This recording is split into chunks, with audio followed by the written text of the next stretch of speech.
to another edition of Jai After Dark. We are here again with Hulu's Deli Boys, starring Asif Ali and Sagar Sheikh. Did you go to the deli since our last episode? I have not been to a deli, no. Yeah, I didn't even. I wanted to. We got to find a deli that we can go to. But this time we're doing episodes 5 through 7. Yeah. We kind of developed the story a little more in these 3 episodes. A little bit more character development. Mm-hmm. Hey, Lucky Auntie's pretty scary, right? She is. She's a badass. Can you imagine having an auntie like that growing up?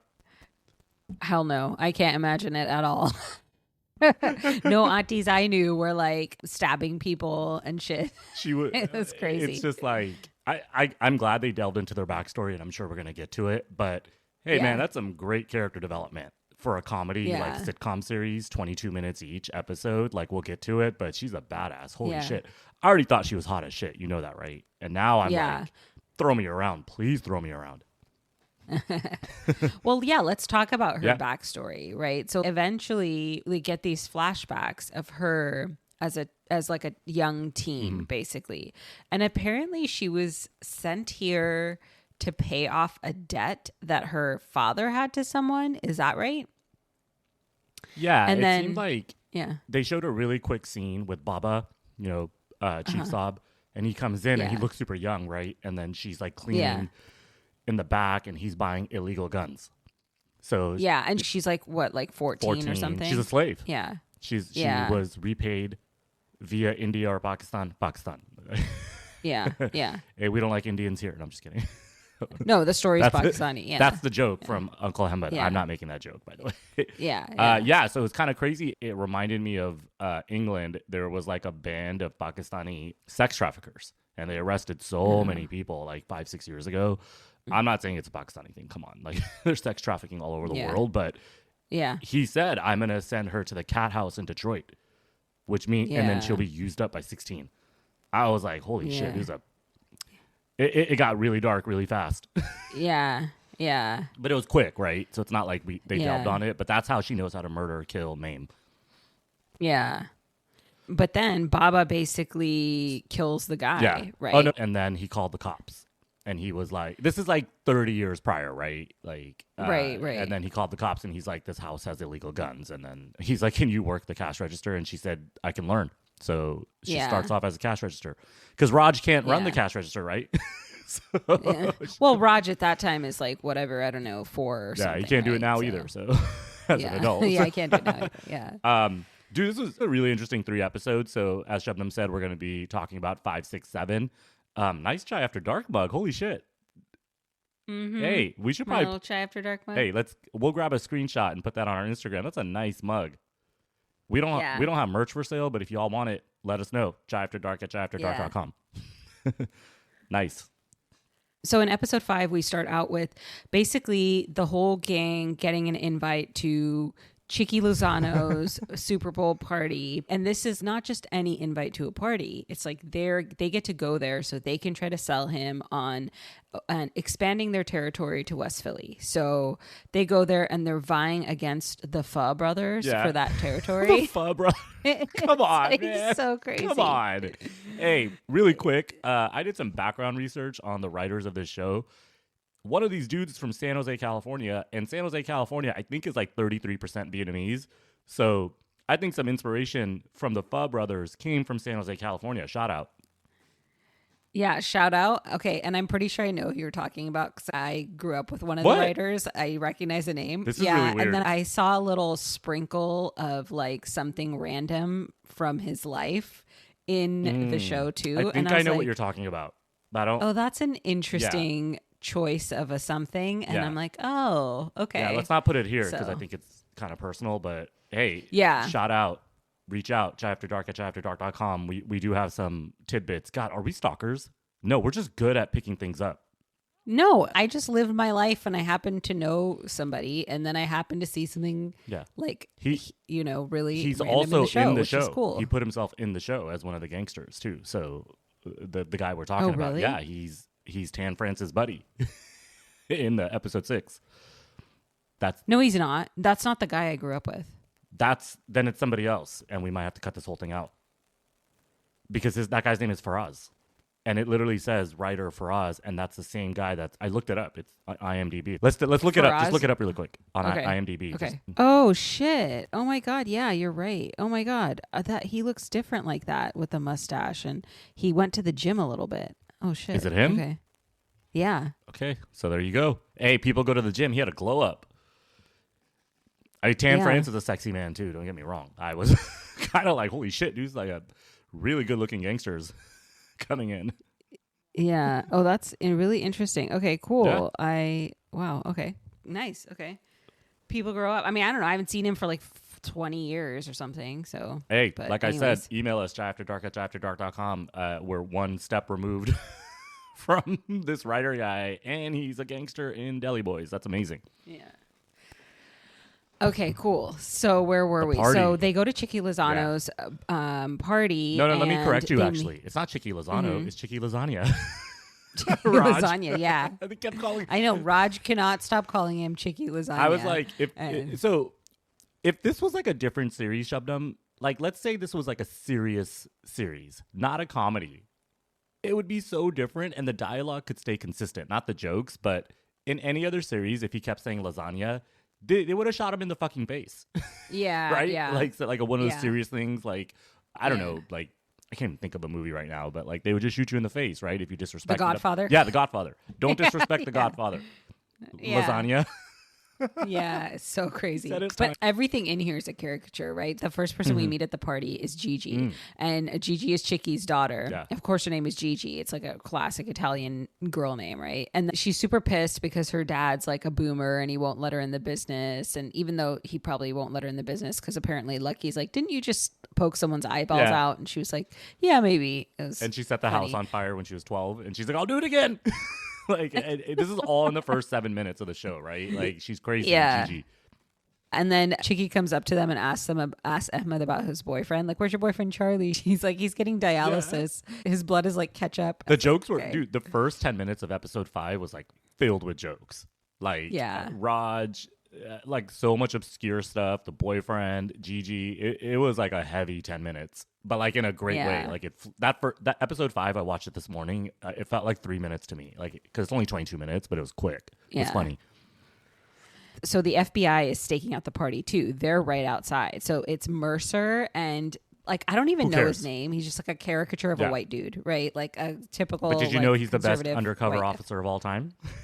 Yeah, he's the best undercover officer of all time. Yes. He wears like a hat and a gold chain later, and he's like, and what does he say? He like pretends to be Italian. He's like, I'm gonna go in there and pretend to be a gangster. Hey, what you doing? It's like a fake Philly Italian accent, and they obviously they just kick his ass, and he comes back all like fucked up, and he's like, I got 2 shots in, like, and she's like, okay, dude. Yeah, but the funny part is when he's getting ready, he's in the car, and he's like, do you want me to do what I'm best at? And she's like, and she's like, what? Like she thinks he's like hitting on her. And then he goes, oh, no, I'm not into you. I like brunettes who are like really bossy. Who tell and me are what like, to do. Yeah, tell me like what they to come do. in and they're like, hey, you better clean this up. He's like, I'm really into that. I thought they were going to do something where like Gigi has a crush on him and he has a crush on Gigi. Then, oh, that'd be cute. Like, well, that'd be funny. Because Gigi can't be with Raj or Mir, right? Because Bushra comes back, by the way. So Mir gets his girl back, and Raj has all kinds of interests. Raj has a girlfriend and a fiance. I know, she's super cool with it, Prairie. I love Prairie, man. She didn't want Raj to go down, right? So like, all of these characters are so likable, right? Yeah. Even the gangster. Like, it's just, we talked about this offline, but it's like, that's why I brought up if this was like a serious series, because the dialogue's like the same, right? Other than the jokes. And I thought about one time Fresh Prince of Bel-Air. Yeah. There's a dramatic turn on YouTube. You know how people put the music on and then they use the same dialogue, but then it turns into a serious drama, right? If you remove the laugh track. So you can go either way. So this is great writing, man. I liked it. And I don't know, it'd be cool to like see a spinoff with all these characters like as serious people. Like serious gangsters. Yeah. So we go back to the brothers. They're in the party. They try to meet Chicky. Chicky's down in his office room, and Gigi shows them to the office, but the door's closed because he's meeting with the Pho brothers. And so they wait for him to come out, and they see that like they come out, and their gift to Chicky is a bowl of pho. They hand it all gently. They're like, "Here you go, Gigi." I'm like, "What is?" Yeah. San Jose, shout out, Pho capital. Yeah, and they turn to Lucky and Raj and Mir and all of them, and they're like, "Oh, it's the pickle crew," and they're like, "Pickle crew." It's like, okay, Pho crew. They are. Yeah, they are. They're the HR crew. Are. Like, Yeah, we already they talked are. about what HR is, right? Man, Yeah. HR is just sorry. I don't want to derail you, but I want to say it again. It's the best condiment. Like, 100%. throw it on everything. Not everything, but like throw it on your desi food, Indian food, Pakistani food. Anything with rice. With rice, Anything yeah. with Asian rice food, goes. Yeah. like a little bit, not a lot, because it's pretty overpowering. Yeah. But Yeah. a bowl of pho. Do the San Jose stuff is I'm missing San Jose maybe. I know like San Diego's the shit, right? Like it's the best, but whatever, man. San Jose's a novelty at this point. OG. OG. Yeah. Pho capital, like I said. Yeah. So then Chicky tells them about Baba's jersey, like that he basically got Baba's jersey a long time ago. Baba gave it to him, or he won it in like, a dice game. He's like, I won it in a dice game. Yeah. Raj, Yeah, what does he do? and- He tries to get it back. Like, come on, man. Yeah. So Raj is like, "Can I have it?" And Chicky's like, "No." So then Raj asks Gigi, he's like, "Okay, can we break into the vault and get Baba's jersey back?"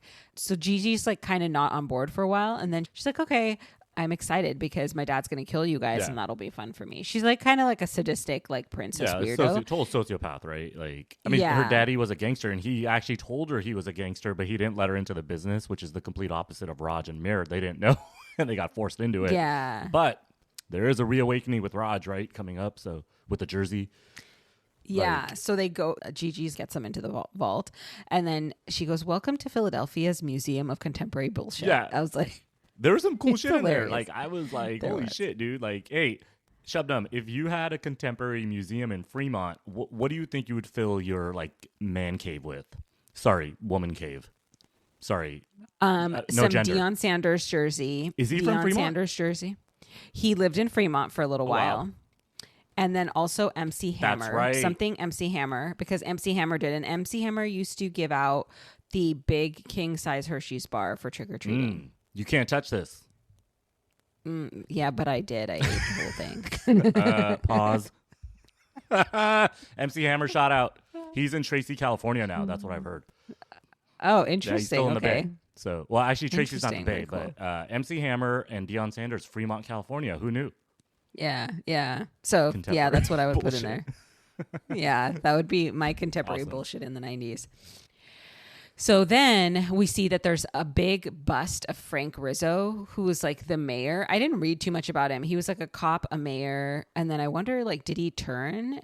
Was he like corrupt? He was corrupt, right? So this is not a Law and Order podcast, like I always say, but I'm going to say something off the top of my head. I don't know who Frank Rizzo is, but I do know Philadelphia had a huge issue with putting innocent people in jail and or lengthening sentences.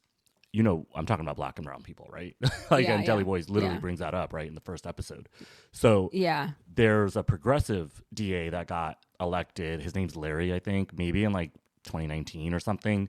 Then another DA came and he's like, no progressive stuff. Like, we can't release people that I put in jail in the 80s and 90s. So this guy tried to come back. It wasn't Frank Rizzo, but it's like a different DA. So yeah, Philly had a huge problem, and I'm assuming other cities as well, with putting people in jail, and the two DAs going at it. One was like, I want to release innocent people, and the other guy was like, no, what's done is done, leave them in there. So yeah, Jesus Christ. whatever Frank Rizzo did, I don't know, but yes, Philly in general, I can see why they threw that in there, right? It was to like bring light to the situation. Why are we all serious today? This is weird. Yeah. Well, then Gigi goes and she breaks off his ear with the chisel, which is crazy. Like, it's a bust, and then she just rips off the ear with the chisel. It's wild. Hey, So then she takes it. Gigi is scarier than Lucky, right? Yeah, Gigi. Yeah, she's because Lucky wild. is restrained murder, right? Like, she only does it if she has to. When she's Yeah. Lucky, by the way, gets kidnapped like 12 times in these next 3 episodes, and she keeps breaking out, like kicking people's ass and stuff. So she's so badass. But Gigi's badass as well. Yeah. So then Chicky finds the ear. He gets pissed. He thinks it's Raj and Mir who took the ear. And wow, that was like a mouthful. It really rhymed. So, hey, as long as I have your ear. That's what he says. Yeah. And then Chicky's like, what the fuck, dude? Yeah. And so Chicky's like all pissed and whatever. But then Mir launches into another pitch. And he's like, you know what? This guy's got balls. And he's like, he reminds me of his dad. And so he's like, you know what? I'm going to give you guys West Philly. And the Pho brothers are out. Yeah. But they have to work with Gigi, right? Yeah. And then another thing, during this entire Super Bowl party, Ahmed and Lucky and Ahmed keep saying, she's a woman. You can't trust her. Yeah. Hey, women, am I right? And Chicky's just like, stop, dude. Like, that nobody wants to hear it, right? Other than the gay, toxic uncle. Like, he just can't leave her alone. I think he, like, ribbed her, like, 6 times. Like, they had 6 different jokes. Know. Like, going That's after what I her. mean, man. Ahmed Uncle, I expect better from you. Yeah, man. Actually, maybe I don't. Hey, he's a great actor, dude. That's, like, amazing. I love when he is ribbing her with that accent. Yeah, totally. Yeah. So then we see episode 6 starts out with Tan France. We finally get Tan France. I've been waiting to see Tan France. He's so sexy. I'm sorry. Like, not in a sexual way, but just like... he's just got some like je ne sais quoi, like some like pizzazz, some swag, some riz. Yeah. He's got that. Hey, come make me over, man. I look good. Yeah. I know I do. Maybe then you'll get on Muslim Matchmaker season 2. Yeah. Hey, shout out Yasmin, said I wasn't cute enough, right? So she doesn't know. We'll figure it out. But yeah, Tan France, he's hilarious too, right? Like, I don't know. Do you think he's been in other things? Oh, yeah. He's been in queer. Oh, no, this is his first scripted. I think they actually made a point to say this was one of his first scripted roles. But so he is there with his cousin at the store, his cousin Iftikhar, who's played by Faraz Ozul, one of the writers, who apparently I knew but didn't recognize my entire life. So then they come in and they're like basically asking the brothers about Hamza, right? Like, because they killed Hamza, but like they're like, and this was hilarious. They're like, we were on a very active family WhatsApp thread, and then suddenly he went silent a few weeks ago, and I was like, so typical South Asian bullshit. I've made look. WhatsApp is the worst thing to happen to the subculture. And I think I said this on one of our Indian matchmaking episodes in 2 or 3 or something like that, but it's the worst thing ever because it does nothing for us, the kids. It does everything for the elders, and they fucking love it because they're like, where you at? Yeah. Where you at? Where you at? Where you at? And then it does stuff for like our generation too. Like, they all have WhatsApp groups, to the point where like after we got married, Brian was like, oh my God, brown people in their WhatsApp groups. He's like, don't add me to another WhatsApp group. I was like, you think WhatsApp would have become as popular as it was if it wasn't for India, right? It's an American company, but it blasted off because of India, right? Like, I think it's free in India. They tried to charge $1 per year, by the way, back in the day, remember? And they never did. Yeah. And then Facebook bought them, of course. But yeah, shout out WhatsApp and ruining my life. Just kidding. No, what it is that basically you can text anybody normally all over the world, no matter what country code their number has, right? Which is hugely helpful for people that have large groups of people traveling around or different numbers from different countries or whatever, right? So it makes the communication easier in that way, which is why a lot of brown people have it. Well, like you said in Welcome to Chippendales as well, when your parents and my parents used to call back and, you know, Kumail Nanjiani called his mom in that show. He's just like screaming into the phone. Yeah. Those were the good days. Because then you could just be like, I can't hear you. I got to go.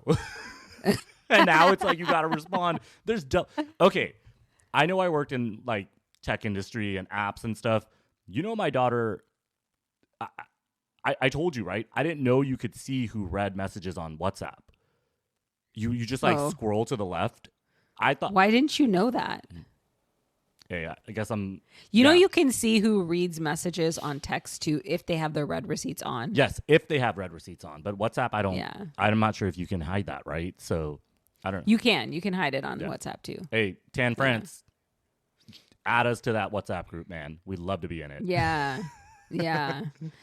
So it turns out that Iftikhar and Tan France's character, I don't even know his name. I'm just going to call him Tan France because he's too cool to have another name. So they kidnapped Lucky, and they try to show the boys a video of Lucky like kidnapped, like a hostage video, and it's Iftikhar dancing in underwear. Which, in light of the fact that I knew him growing up, now I feel weirder about. That's strange. Saw that bulge. Just like, holy shit. And he's sending it to a white girl. That's like the most hilarious part. He's like, hey, Brittany, you know you want this. And then he's like, oh, shit, this is not the right video. Yeah. Yeah, it's crazy. So they try to enlist Ahmed to help them get Lucky back because they're like, oh, shit, Lucky's now like in a hostage situation. And then Ahmed says, like Drake says, I don't be giving no fucks. So stupid. He doesn't help them. Hey, but they figured it out, right? So. Yeah, Raj is like, Drake Plaza. Oh, White Rope and Drake Plaza and all this stuff. Yeah. And he realizes they're at Drake Plaza. So they go to the hotel and they decide to do British accents because it's so bad. It's so stupid. Because Mir's like, look at the white lady. She looks like the type of white lady that can't tell brown people apart. So then they go up to her and they do accents. And then Raj's accent is so terrible. He's like, charge the card on file, Charlotte. And then when she does, she's like, okay. And she like thinks it's them. And they also purchase the adjoining room to the one Lucky's in. Yeah. And then he goes, Cheerios. Yeah. And he leaves. He's like, you sound like a pirate. Mir's like, you sound like a fucking pirate. Do you think that could happen, man? Like, I walk up to some hotel in San Diego and I was like, hey, I checked in this morning. My name's Mir Khan, just some generic brown name. I probably could get a key. Maybe, yeah. I don't know. Depending on how similar you looked to the person. Yeah. To the brown person. We'll see. I'll try it out, let you know. But one thing I wanted to say is, like, Lucky's like, I need to go to the bathroom in the hotel room. And he's like, okay, go to the bathroom, but I'm going to be listening very, very closely. And then she's like, I didn't know you had a pee kink listening fetish. And then a bathroom sound fetish. And then the guy is standing there, Iftikhar, and then she's like, did your mom not teach you anything? Giving women's privacy? Astaghfirullah. And I was like, oh shit, I'm back at the mosque. I was like, what? This is some serious, like, hardcore, like, religious things going on, right? So it's kind of funny. I'm like, and she throws that throughout, right? Like in the first episode, she's like, Mubarak motherfuckers, and she like blows his head off, stuff like that. Like it's hilarious.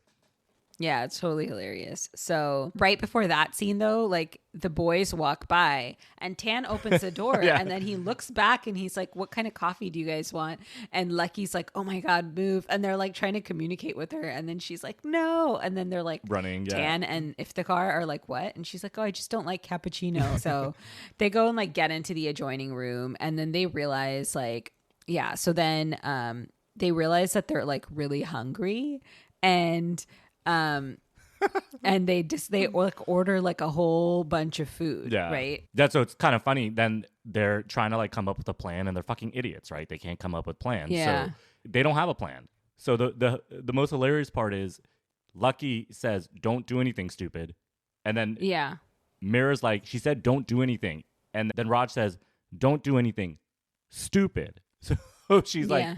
One thinks that she's calling them stupid, and one saying don't do anything stupid. So they have no concept of a plan, right? So there is no plan. Yeah. They eat all this food, and then they're looking at each other, and so throughout these two episodes, Raj is reminiscing about Baba the whole time.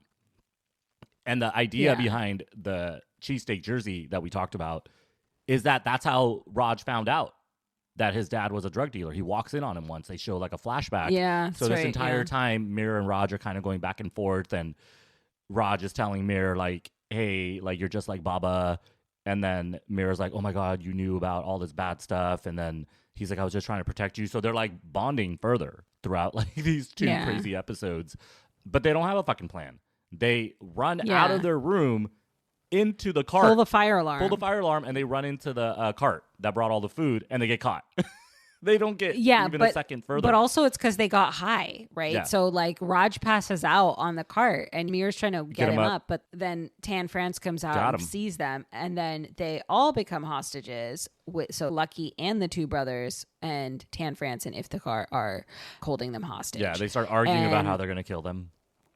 Yeah, so they want to stab the hostages, but then Lucky is like, "What? You're gonna stab us and leave all this blood everywhere?" And so then Tan France yell Iftikhar, and he's like, "I want you to do a bloodless job. Am I speaking fucking Gujarati? I want a bloodless job." It was hilarious. So like, okay, which is kind of true because Gujarati is the only language that's really tough. really different. Like you can't really understand it. No, not at all. You like, know the other ones. No, Yeah. not at all. Like Hindi and stuff, of course we can understand, but that was hilarious. Yeah, and even Punjabi, there's a lot of similar words, but like Gujarati is like really different.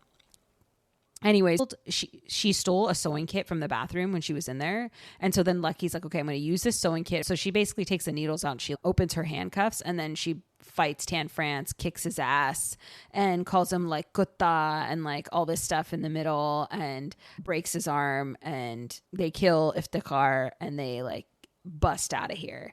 So that's how episode 6 ends. And then before that, there's like a weird, like, I guess it's a dream sequence from Raj, and they convince Tan France's character and Iftikhar not to kill them.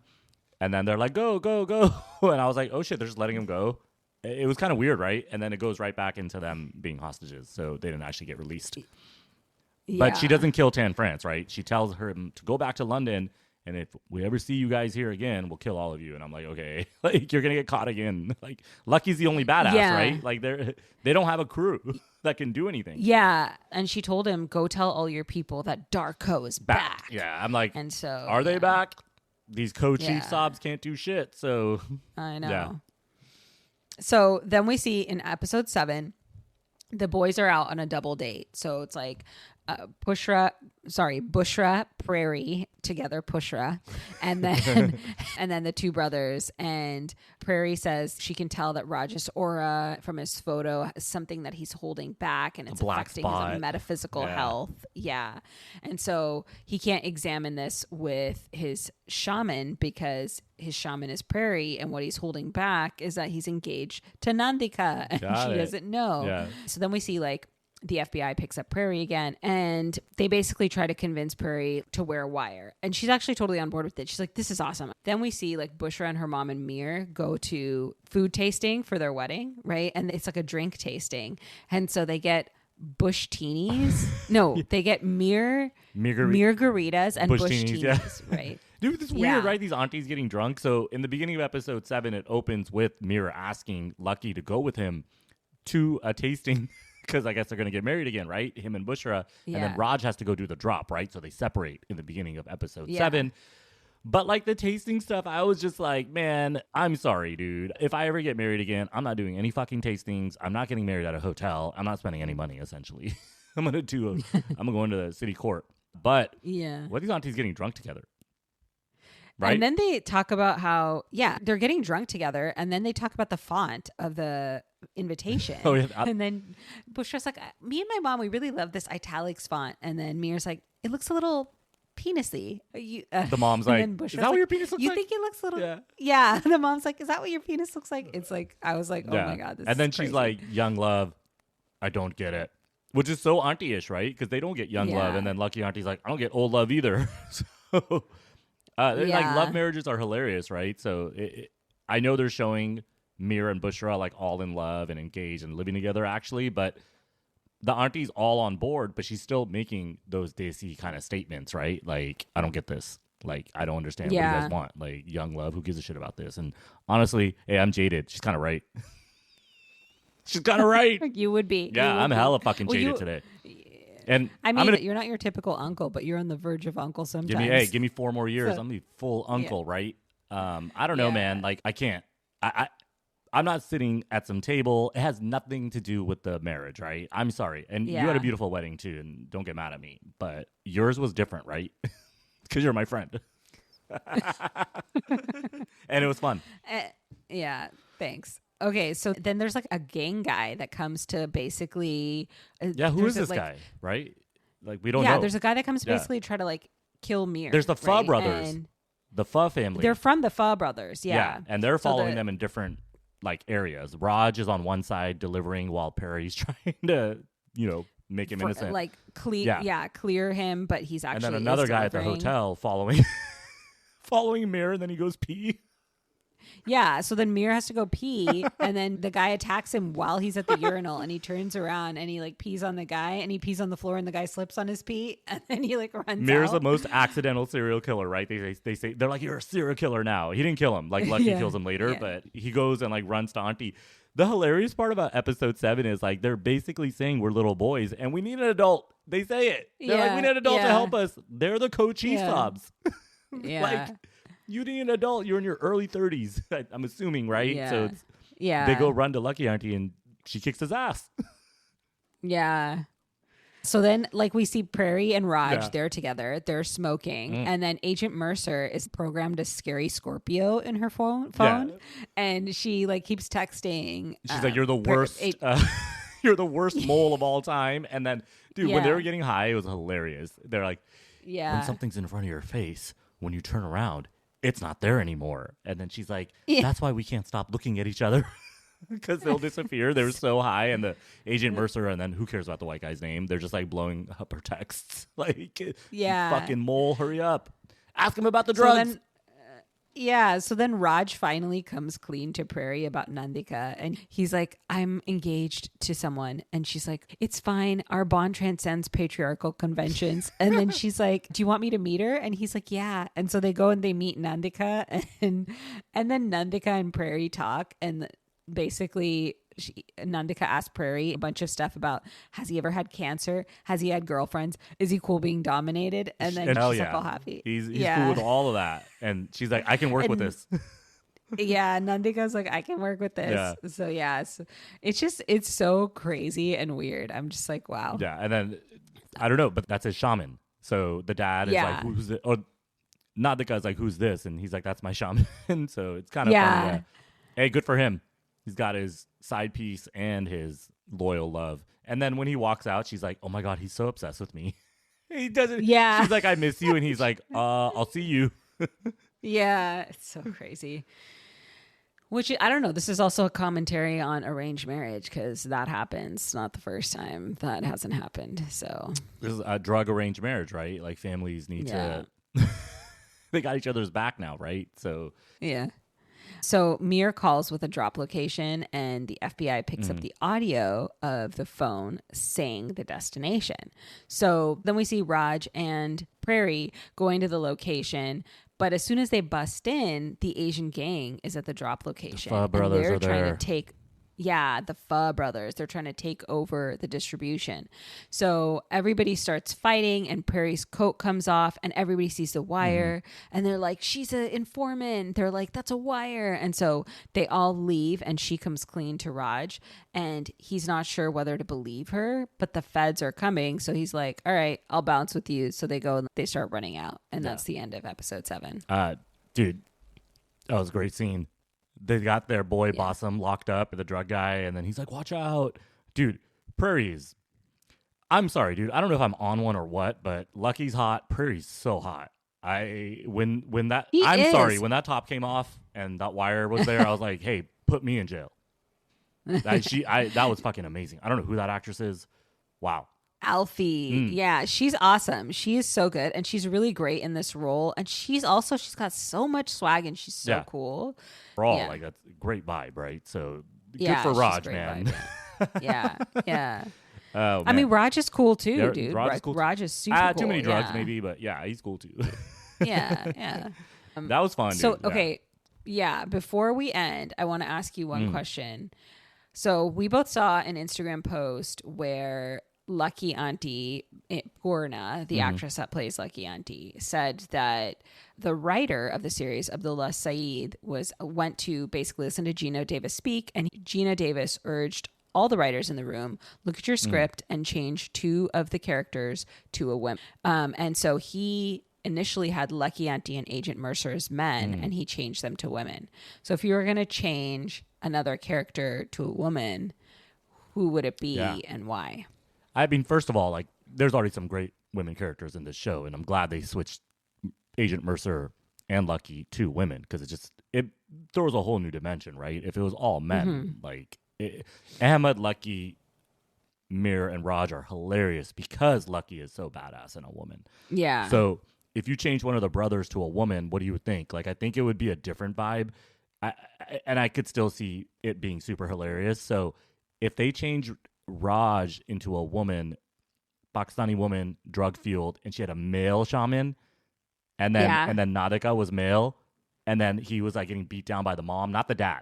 And the mom was like, "You have to be my beta," like because he's like a fucking loser. Yeah, that's what I would go with. I think that'd be hilarious. That's what I was thinking cool. too. I would change Raj because Mir. I feel like you could have a girl that's kind of like tightly wound and whatever. I mean they have Bushra though, right?